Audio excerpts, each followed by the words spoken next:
Welcome to NCIX Tech Tips, and welcome back, Ben from Intel. Thank you very much. So today's episode is about Ultrabooks, which are basically notebooks that are so large that you could probably kill a man with them. Linus, that is not an Ultrabook.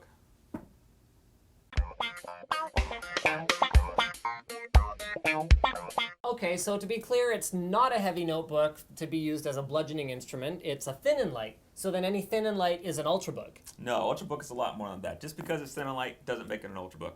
An Ultrabook has to be responsive, it has to be secure, and it has to have high performance as well. And it has to be thin and light. And it has to be thin and light. All right, Ben, let's talk frankly for a moment. When I think performance PC, usually this is what I'm talking about. This is Ultra to me. So why don't you explain what's Ultra about an Ultrabook? Yeah, absolutely. In the past, to be able to pack a lot of performance in such a small form factor was really tough, right? Okay. We've got technologies now in here so that we can, for instance, pack at least a core processor in here. It could be Core i3, 5, or 7. Okay. Makes it a fast system. Second of all is something called rapid start technology. So the system was on, put it to sleep. Okay. How do you achieve that? Well, we achieve that by either things like SSD caching or a full SSD. That's part of the requirements. In fact, it has to wake up in less than 7 seconds. You guys saw when I pressed the button, right? That was a lot less than 7 seconds. Okay. Absolutely. And then you also have to have connectivity as well. That would be Wi-Fi as a minimum requirement. Yep. And then it's either USB 3.0 or Thunderbolt. So it has to have some kind of extremely high performance external connection. Absolutely.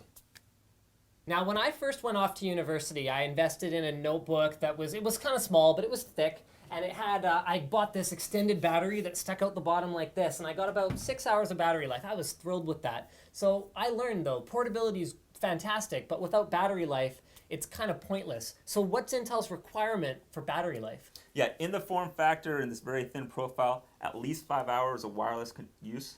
Okay. However, we saw your 7-second boot up time requirement. What are you actually seeing? A lot of our partners, we see 7, 8, 9 hours, and even beyond. Okay, so cool story, bro.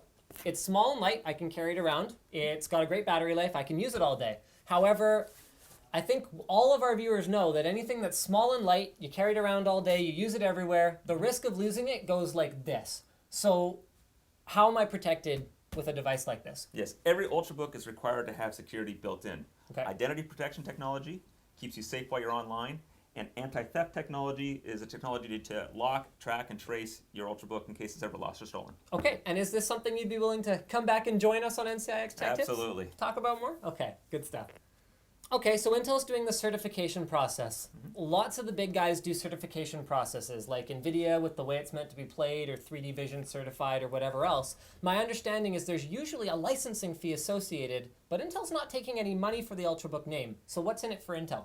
Yeah, we really want to deliver on a user experience, right? Fast, responsive, and secure.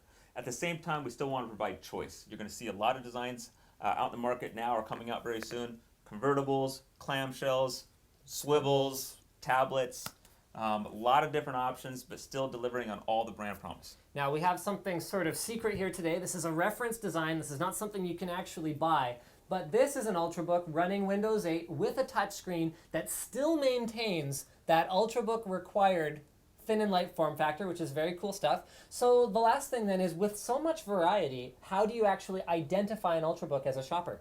Yeah, very simple. Look for the Ultrabook name. It can't be an Ultrabook unless it's called an Ultrabook. So no one's allowed to use Ultrabook unless Intel signed off on it. That's correct.